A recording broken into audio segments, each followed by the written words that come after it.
أعوذ بالله من الشيطان الرجيم بسم الله الرحمن الرحيم الحمد لله رب العالمين الصلاة والسلام على أشرف الأنبياء والمرسلين وعلى أشرف المرسلين بالقاسم محمد اللهم صل على محمد وآل محمد وآل بيت الطيبين الطاهرين المعصومين المظلومين ولعنة الله على قوم الظالمين. ہم حضرت موسیٰ علیہ السلام کے واقعات بیان کر رہے ہیں.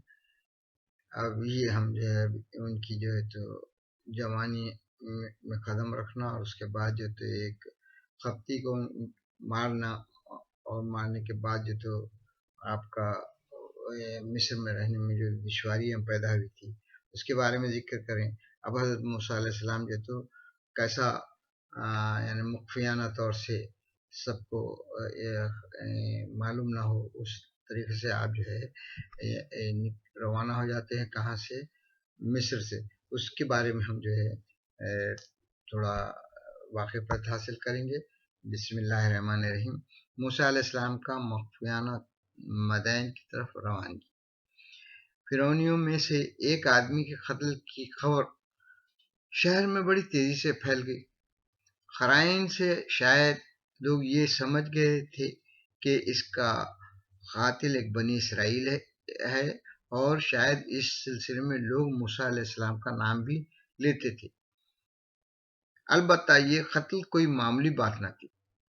اسے انقلاب کی چنگاری یا اس کا مقدمہ شمار کیا جاتا تھا اور حکومت کی مشینری اسے ایک معمولی واقعہ سمجھ کر اسے چھوڑ دینے والی نہ تھی کہ بنی اسرائیل کے غلام اپنے آقاؤں کی جان لینے کا ارادہ کرنے لگی. لہذا اب یہ سوچ کے بھئی دیکھو کتنے بنی اسرائیلوں میں ہمت ہوگی ان کے غلامہ جو ہے تو ہماری جان لے رہے ہیں. بلکہ فرعونیوں میں ایک قسم کی جذبہ پیدا ہونے لگا. بلکہ کیا ہے لہذا ہم قرآن میں یہ پڑھتے ہیں کہ اس واقعے کے بعد موسیٰ شہر میں ڈر رہے تھے اور ہر لحظہ انہیں کسی حادثے کا کھٹکا تھا. موسیٰ علیہ السلام کو کھٹکا تھا اور وہ نئی خبروں کی جستجو میں تھے. یہ سورہ قصص کی 15ویں آیت میں ہے. ناگہان ایک معاملہ پیش آیا. آپ نے دیکھا وہی بنی اسرائیلی جس نے گزشتہ روز ان سے مدد طلب کی تھی انہیں پھر پکار رہا تھا.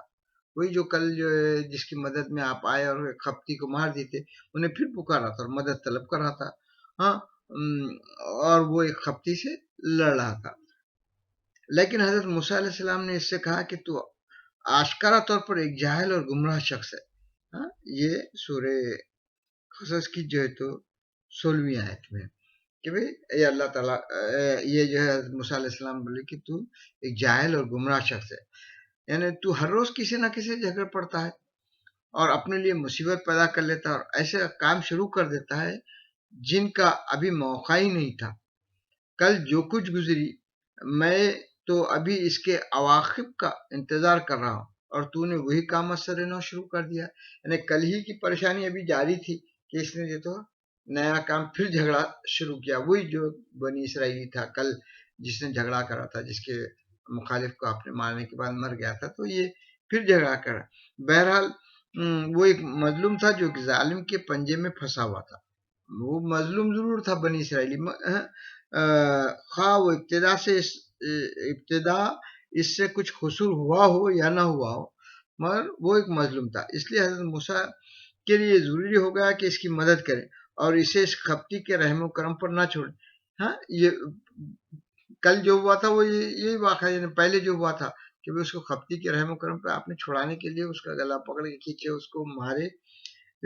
لیکن جیسے ہی حضرت موسیٰ نے یہ ارادہ کیا کہ اس خپتی آدمی کو جو ان دونوں کا دشمن تھا پکڑ کر اسے بنی اسرائیل سے جدا کریں وہ خپتی چلا اور اس نے کہا اب وہ بولے بھی خیر الگ تو کر دیں گے دونوں کو. تو وہ خپتی بولے تو ہمیشہ یاد رکھتے ہیں کہ فرعونی جو قبیلہ تھا خپتی اور وہ لوگ تو اپنے کو طاقتور سمجھتے تھے اور وہ بنی اسرائیلی سے جھگڑا کرا تھا، تو حضرت موسیٰ علیہ السلام نے سوچے کہ بنی اسرائیلی سے اس کو الگ کر دے. مگر انہیں جب الگ کرنے گئے تو انہیں چلایا زور سے. کون؟ وہ خپتی. کیا چلایا اس نے؟ اے موسیٰ، کیا تو مجھے بھی اسی طرح قتل کرنا چاہتا ہے جس طرح تو نے کل ایک شخص کو قتل کیا تھا. یہ آیت کا ترجمہ ہے سورہ قصص کی 19 آیت میں. یعنی انہیں چلا زور سے کہ کل جیسا تو آج پھر وہی کرا. تیری حرکات سے تو ایسا ظاہر ہوتا ہے کہ تو زمین پر ایک ظالم بن کر رہے گا اور یہ نہیں چاہتا کہ مصلحین میں سے ہو. ہاں، یہ جو تین کیا ظالم بن کے آیا ہوا ہے جیسا تو. اور تو یعنی ریفارمسٹ مسلی بولے تو ریفارمسٹ ہونے کے بجائے تو ایک ظالم بن کے آیا ہوا ہے. یہ جو تو سورہ قصص کی 19ویں آیت میں اس کا یہ ٹرانسلیشن ہے. اس جملے سے یہ معلوم ہوتا ہے کہ حضرت موسیٰ علیہ السلام نے فرعون کے محل اور اس کے باہر ہر دو جگہ اپنے مسلحانہ خیالات کا اظہار شروع کر دیا تھا. یعنی آپ جو تو ریفارمیشن کا ایک سلسلہ شروع کر دیے تھے. اس کے جملے سے خود معلوم ہو رہا ہے کہ آپ ایک مشن شروع کر دیے تھے. اب یہاں بعض روایت سے یہ بھی معلوم ہوتا ہے کہ اس موضوع پر ان کے فرعون سے اختلافات بھی پیدا ہو گئے تھے، اس لیے تو اسے اس خپتی آدمی نہیں کہا. یعنی یہ اختلافات عام ہو گئے تھے دونوں میں، حضرت موسیٰ علیہ السلام میں اور فرعون میں جو تھے. یہ کیسی اصلاح طلبی ہے کہ تو ہر روز ایک آدمی قتل کرتا ہے. اس لیے یہ خپتی نے کیا کہا معلوم؟ یہ کیسی ہے، کیسا ریفارمیشن ہے؟ حالانکہ اگر موسیٰ کا یہ ارادہ ہوتا کہ اس ظالم کو بھی قتل کر دیں تو یہ بھی راہ اسلام میں سے ایک قدم ہوتا. اگر اس کو بھی مار دیتا تو یہ بھی ریفارمیشن ہی ہوتی، کیونکہ یہ ظالم ہی تھا. مگر اب یہاں پہ کیا ہوا؟ بہرکیف موسیٰ کو یہ احساس ہوا کہ گزشتہ روز کا واقعہ تشتز بام ہوگا، یعنی بالکل اوپن ہوگا کل کا. اور اس خوف سے کہ اور زیادہ مشکلات پیدا نہ ہوں انہوں نے اس معاملے میں دخل نہ دیا. اب نہیں دخل دیا. اب تو جاہل تو روز لڑتے رہتا، میں نہیں دخل دیا کیونکہ آپ کا مشن ناکام ہونے کی ہو رہا تھا. جو آپ جو ریفارمیشن کر رہے تھے وہ الٹا ظالمانہ رویہ یہ بتانا چاہ رہا تھا، تو آپ جو تو اس میں دخل نہیں دیے. اب حضرت موسیٰ علیہ السلام کے لیے اب کیا ہوگا جب کہ یہ مشہور ہوگا؟ تو حضرت موسیٰ علیہ السلام کے لیے سزائے موت ڈکلیئر ہوگی. کیا ہو رہا ہے؟ اس واقعے کی فرعون اور اس کے اہل دربار کو اطلاع پہنچ گئی. انہوں نے حضرت موسیٰ سے اس عمل کے مقرر سرزد ہونے کو اپنی شان سلطنت کی تہدید سمجھا. وہ باہم مشورے کے لیے جمع ہوئے اور حضرت موسیٰ علیہ السلام کے قتل کا حکم صادر کیا. یعنی کر دیا انہوں نے کیا کیا کہ بھئی نہیں، ان کو قتل کر دینا چاہیے، کیونکہ یہ دوبارہ بھی ویسی کرنا چاہیے. جہاں فرعون اور اس کے اہل خانہ رہتے تھے وہاں سے ایک شخص تیزی کے ساتھ وہاں جہاں پہ سب رہتے تھے وہاں پہ حضرت موسیٰ کے پاس آیا اور انہیں مطلع کیا کہ آپ کو قتل کرنے کا مشورہ ہو رہا ہے، آپ فوراً شہر سے نکل جائیں، میں آپ کا خیر خواہ ہوں. یہ سورہ قصص کی 19ویں آیت میں. یہ آدمی بظاہر وہی تھا جو بعد میں مومن آل فرعون کے نام سے مشہور ہوا. کہا جاتا ہے کہ اس کا نام حزقیل تھا. وہ فرعون کے قریبی رشتہ داروں میں سے تھا اور ان لوگوں سے اس کے ایسے قریبی روابط تھے کہ ایسے مشوروں میں وہ شریک ہوتا تھا.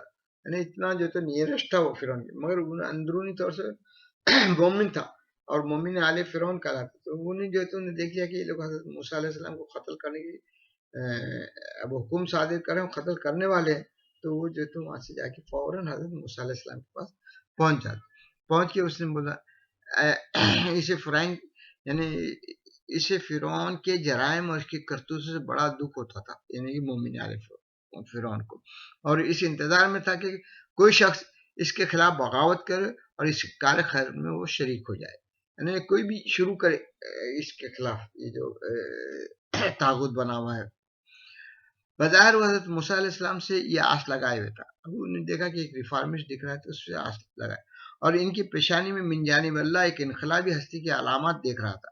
اسی وجہ سے جیسے ہی اسے یہ احساس ہوا کہ حضرت موسیٰ خطرے میں نہایت صورت سے ان کے پاس پہنچا اور انہیں خطرے سے بچا لیا. انہوں نے بولا ایک ریفارمسٹ آیا ہے، وہ بھی اب چلے جائے گا تمہیں. اب یہاں پہ دیکھیں، اب ہم بعد میں دیکھیں گے کہ وہ شخص صرف اسی واقعے میں نہیں بلکہ دیگر خطرناک مواقع پر بھی حضرت موسیٰ کے لیے بااعتماد اور ہمدرد ثابت ہوا۔ کون؟ یہی مومن عارف۔ اور حضرت موسیٰ علیہ السلام نے اس خبر کو قطعی درست سمجھا، انہیں جو آ کے خبر بلایا، اور اس ایماندار آدمی کی خیر خواہی کو بنگاہ قدر دیکھا اور اس کی نصیحت کے مطابق شہر سے نکل گئے۔ اس وقت آپ خوفزدہ تھے اور ہر گھڑی انہیں کسی حادثے کا کھٹکا تھا۔ یہ سورہ قصص کی 21ویں آیت میں حضرت موسیٰ علیہ السلام نے نہایت خضوع و قلب کے ساتھ متوجہ اللہ ہو کر اس بلا کو ٹالنے کے لیے اس کے لطف و کرم کی درخواست کی۔ اے میرے پروردگار، تو مجھے اس ظالم قوم سے راہی بخش۔ سورہ قصص کی 21ویں آیت۔ میں جانتا ہوں کہ وہ ظالم اور بے رحم ہے، میں تو مظلوموں کی مدافعت کر رہا تھا اور ظالموں سے میرا کچھ تعلق نہ تھا، اور جس طرح میں نے اپنی توانائی کے مطابق مظلوموں سے ظالموں کے شر کو دور کیا ہے، تو بھی اے خدائے بزرگ ظالموں کے شر کو مجھ سے دور رکھ۔ حضرت موسیٰ علیہ السلام نے پختہ ارادہ کر لیا کہ وہ شہر مدین کو چلے جائے۔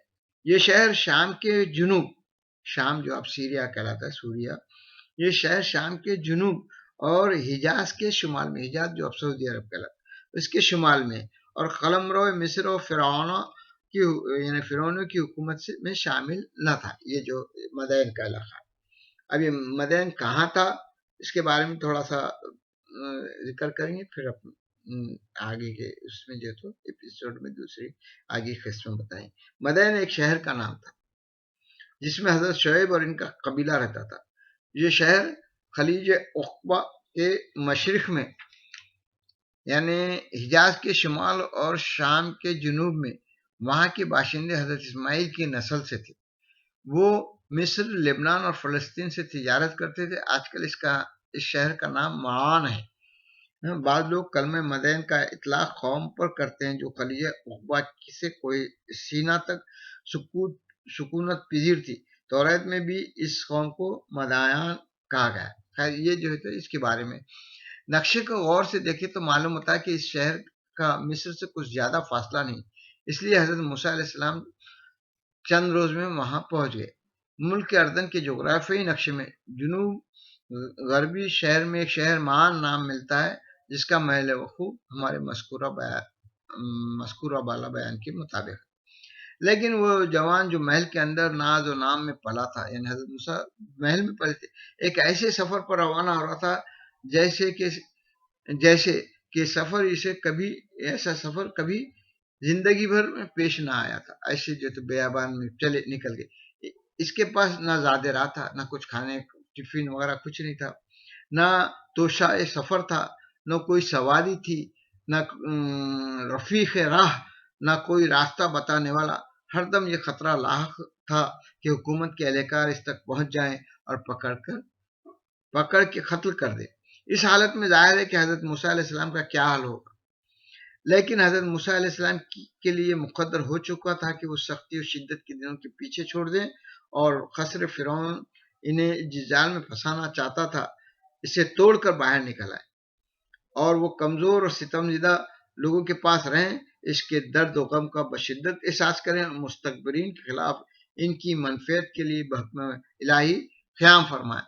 اس طویل و بے زاد و راحلہ اور بے رفیق رہنما سفر میں ایک عظیم سرمایہ ان کے پاس تھا، وہ تھا ایمان اور توکل بخدا۔ لہذا جب وہ مدین کی طرف چلے تو کہا، خدا سے امید ہے کہ وہ مجھے راہ راست کی طرف ہدایت کرے گا۔ اللہ۔ یہ سورہ قصص کی 22ویں آیت ہے۔ اب ہم یہاں پہ یہ جو قسط ختم کرتے ہیں، آئندہ انشاءاللہ اور آگے جو حضرت موسیٰ علیہ السلام کے اوپر جو بھلائیوں کے دروازے اور جو آپ پہ اللہ تعالیٰ کی مہربانیاں اور اس کا ذکر کریں گے۔ اب یعنی یہ یہاں پر ختم ہوئے ہے، آگے اور ہم بڑھتے چلیں گے انشاءاللہ۔ حضرت موسیٰ علیہ السلام کی زندگی کے حالات آپ کو بتاتے چلیں گے۔ وآخر دعوانا ان الحمدللہ رب العالمین۔ اللہم صلی علی محمد و آل محمد۔